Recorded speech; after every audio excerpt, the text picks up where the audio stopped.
नमस्कार दोस्तों। पश्चिम बंगाल के चुनाव नतीजे ने तो तहलका मचा ही दिया है, लेकिन अब एक नया विवाद इसमें खड़ा हो गया है।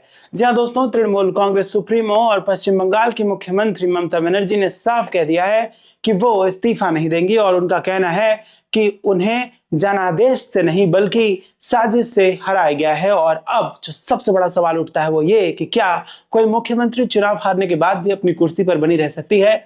क्या संविधान उन्हें ऐसा करने की इजाजत देता है? और अगर नहीं तो आगे क्या होगा? और सबसे अहम सवाल कि क्या ममता बनर्जी को जो कुर्सी से हटाया जाएगा उसका क्या तरीका है? लेकिन दोस्तों, इस वीडियो में आगे बढ़ने से पहले कृपया वीडियो को लाइक जरूर कीजिए, चैनल को सब्सक्राइब कीजिए और साथ ही कमेंट में हमें बताइए कि क्या ममता बनर्जी को अपनी कुर्सी छोड़ देनी चाहिए या उनका लड़ना सही है। तो दोस्तों चलिए शुरू करते हैं इस वीडियो में।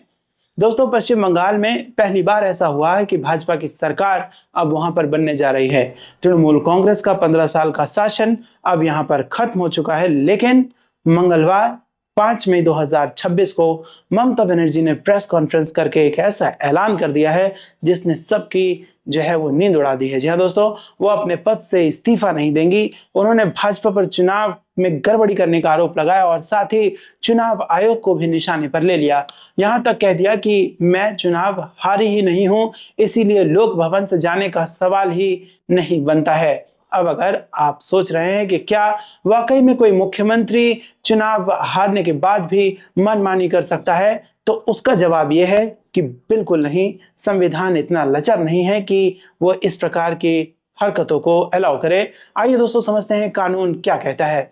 सबसे पहली बात, जब भी विधानसभा चुनाव में सत्तासीन दल हार जाता है तो सामान्य प्रक्रिया जो है वो ये है कि उस दल का नेता राज्यपाल के पास जाए और अपना इस्तीफा सौंप दे। बात खत्म।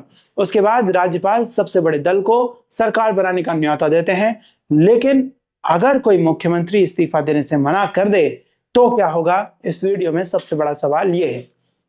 यहाँ एक बहुत महत्वपूर्ण तारीख है दोस्तों, 7 मई 2026, क्योंकि पश्चिम बंगाल की जो वर्तमान विधानसभा है उसका कार्यकाल 7 मई तक ही है। इसके बाद पुरानी विधानसभा का अस्तित्व ही खत्म हो जाएगा और जैसे ही पुरानी विधानसभा का कार्यकाल समाप्त होता है उसके साथ ही मुख्यमंत्री का पद भी अपने आप यहाँ पर खाली हो जाएगा, बिना इस्तीफा दिए, बिना किसी हटाओ धक्काओ के।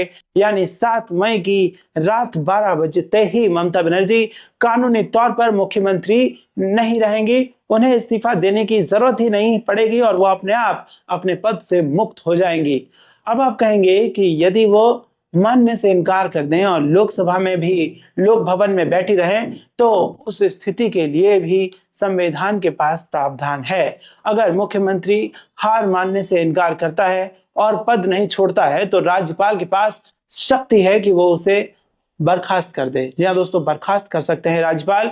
बिल्कुल सही सुना है आपने, राज्यपाल राष्ट्रपति के मार्फत मुख्यमंत्री को हटा सकता है, लेकिन ये तब होता है जब नई विधानसभा का गठन हो चुका हो और मुख्यमंत्री के पास बहुमत ही ना हो। और भारत में ऐसे मामले पहले भी देखे जा चुके हैं। लेकिन इससे भी एक बड़ा हथियार है जो है अनुच्छेद 356। जी हाँ दोस्तों, अगर कोई मुख्यमंत्री चुनाव हारने के बाद भी अड़ जाए और राज्य में गतिरोध पैदा हो जाए तो राज्यपाल राष्ट्रपति को ये रिपोर्ट भेज सकते हैं कि राज्य का शासन जो है वो संविधान के अनुसार नहीं चलाया जा सकता और ऐसी स्थिति में राज्य में राष्ट्रपति शासन लगाया जा सकता है। यानी कि केंद्र सरकार सीधे राज्य का प्रशासन अपने हाथों में ले लेगी, विधानसभा को भंग या फिर स्थगित कर दिया जाएगा।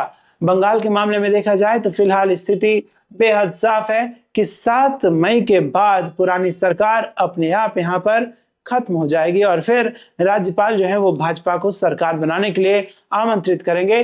भाजपा के पास बहुमत है, नए मुख्यमंत्री शपथ लेंगे और बस ममता बनर्जी चाहे इस्तीफा दें या फिर ना दें, उनकी सरकार 7 मई को मध्य रात्रि के बाद चुनावी तौर पर अस्तित्व में ही नहीं रहेंगी। जिस सरकार के वो मुख्यमंत्री बने रहना चाहती हैं वो सरकार ही अस्तित्व में नहीं रहेगी। हालांकि ममता बनर्जी ने एक और दांव खेला है। उन्होंने कहा है कि वो इस हार को अदालत में चुनौती देंगी और चुनाव आयोग पर धांधली के आरोप यहां पर लगाए गए हैं। यानी अब यह मामला कानूनी अदालतों में भी जा सकता है, लेकिन तब भी 3 बातें एकदम साफ हैं। पहली ये कि जब तक अदालत कोई अंतरिम आदेश नहीं दे देता तब तक संवैधानिक प्रक्रिया अपने रास्ते चलेगी। दूसरा ये कि 7 मई के बाद ममता बनर्जी मुख्यमंत्री पद पर नहीं रहेंगी, चाहे वो अदालत जाए या ना जाए, चाहे वो इस्तीफा दे या ना दे। और तीसरा ये कि भाजपा बहुमत के साथ सरकार बनाएगी और अगर ममता बनर्जी लोक भवन खाली नहीं करती तो प्रशासनिक कार्रवाई होगी, पुलिस फोर्स का इस्तेमाल किया जाएगा। एक और बात जान लेना जरूरी है, क्या कोई मुख्यमंत्री बिना विधायक बने रह सकता है क्या? संविधान के अनुच्छेद 164 क्लॉज 4 के अनुसार यहाँ पर अगर कोई व्यक्ति मुख्यमंत्री बनता है लेकिन वो विधानसभा या विधान परिषद का सदस्य नहीं है तो उसे शपथ लेने के 6 महीने के अंदर सदस्य बनना होता है, वरना वो अपना पद पूरी तरीके से खो देता है। लेकिन यह स्थिति फिलहाल बंगाल में लागू नहीं है क्योंकि ममता बनर्जी पहले ही विधायक थी और हालांकि उन्होंने ये चुनाव हारा है, लेकिन फिर भी वो अपने पुराने कार्यकाल की समाप्ति तक तो विधायक हैं और मुख्यमंत्री रह सकती हैं। तो दोस्तों, इन सब का निचोड़ ये है कि ममता बनर्जी ने राजनीतिक दांव जरूर खेला है। उनका कहना है कि वो सिर्फ तब इस्तीफा देंगी जब अदालत उन्हें हारा हुआ घोषित करे, लेकिन संविधान में कहीं भी ये नहीं लिखा हुआ है कि चुनाव हारने के बाद मुख्यमंत्री को सत्ता छोड़नी ही पड़ेगी, क्योंकि वैसे भी पुरानी विधानसभा का कार्यकाल खत्म होते ही उनकी सरकार ही खत्म हो गई। दोस्तों, जब विधानसभा ही वो नहीं बची, जब विधानसभा ही खत्म हो गई तो मुख्यमंत्री कहां से बचेंगे? इसलिए 7 मई 2026 के बाद ममता बनर्जी का मुख्यमंत्री बने रहना संवैधानिक तौर पर पूरी तरीके से असंभव है। भले ही वो राजभवन के सामने धरना दे दें, लेकिन जब नई विधानसभा बनेगी और भाजपा विधायक दल का नेता शपथ लेगा तो ममता बनर्जी अपने आप विपक्ष की नेता बन जाएंगी, बशर्ते वो चुनाव हारने के बाद भी विधायक बनी रहें। लेकिन ये भी संभव नहीं है। अगर वो विधानसभा का चुनाव हार चुकी है तो फिर वो ना तो मुख्यमंत्री रहेंगी, ना विधायक, ना ही नेता विपक्ष। अब एक और दिलचस्प पहलू है दोस्तों यहाँ पर, यदि ममता बनर्जी चुनाव हारने के बाद कहती हैं कि वो पद नहीं छोड़ेंगी तो राज्यपाल को क्या करना चाहिए? राज्यपाल के पास अब 2 विकल्प हैं। पहला, वो ममता बनर्जी से बहुमत साबित करने के लिए कह सकते हैं कि चलो ठीक है, आप दावा कर रही है तो बहुमत साबित करो। चूंकि उनके पास अब बहुमत तो है नहीं, इसीलिए वो फ्लोर टेस्ट हार जाएंगी और फिर राज्यपाल उन्हें बर्खास्त कर देंगे। दूसरा रास्ता यह है कि राज्यपाल सीधे भाजपा को सरकार बनाने का निमंत्रण दे सकते हैं, क्योंकि भाजपा के पास स्पष्ट बहुमत है और जैसे ही भाजपा के नेता शपथ लेते हैं ममता बनर्जी का मुख्यमंत्री पद स्वतः समाप्त हो जाता है। और दोस्तों, लॉजिकल भी यही है, कोई टाइम वेस्ट करने की जरूरत है नहीं कि ममता बनर्जी को बुलाएं कि अपना बहुमत साबित कीजिए और वो फ्लोर टेस्ट फेल कर जाए, इसकी कोई आवश्यकता है नहीं। भारत में ऐसे उदाहरण भी मिल जाएंगे जहां चुनाव हारने के बाद भी मुख्यमंत्रियों ने कुछ दिन तक कुर्सी संभाली है, लेकिन केवल तब तक जब तक नई सरकार ने शपथ नहीं ली थी, लेकिन उन सभी ने औपचारिक इस्तीफा जरूर दिया था। ममता बनर्जी को छोड़कर शायद ही किसी और मुख्यमंत्री ने चुनाव हारने के बाद साफ इनकार किया हो कि मैं इस्तीफा नहीं दूंगी। तो ये खेल अब सिर्फ राजनीति का नहीं बचा है, बल्कि अब ये संविधान और कानून का खेल हो गया है। ममता बनर्जी अदालत बिल्कुल जा सकती हैं, लेकिन तब भी उन्हें एंटरिम रिलीफ यानी अंतरिम राहत के लिए आवेदन करना होगा और वो पद पर बनी रहें। दोस्तों, यहाँ पर अदालत ऐसा आदेश दे सकती है या नहीं ये तो अब समय बताएगा, लेकिन आमतौर पर चुनाव के नतीजों को पलटना बहुत ज्यादा मुश्किल होता है। तो अगर पूरा आप निष्कर्ष देखें तो वो यही है कि ममता बनर्जी का इस्तीफा ना देने का ऐलान एक मजबूत राजनीतिक बयान जरूर है।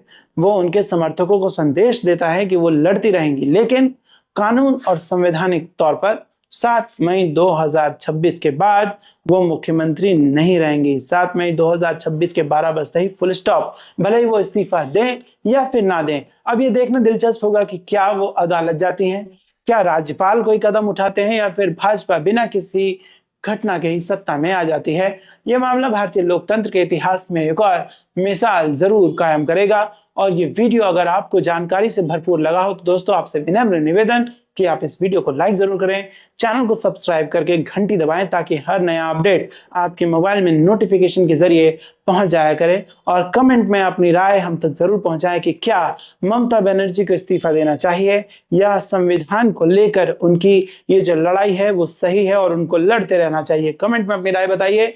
और दोस्तों, आप सभी का बहुत बहुत धन्यवाद अभी तक वीडियो में बनने के लिए। अगली वीडियो में बहुत जल्द मिलेंगे, तब तक के लिए जय हिंद, जय भारत, नमस्कार।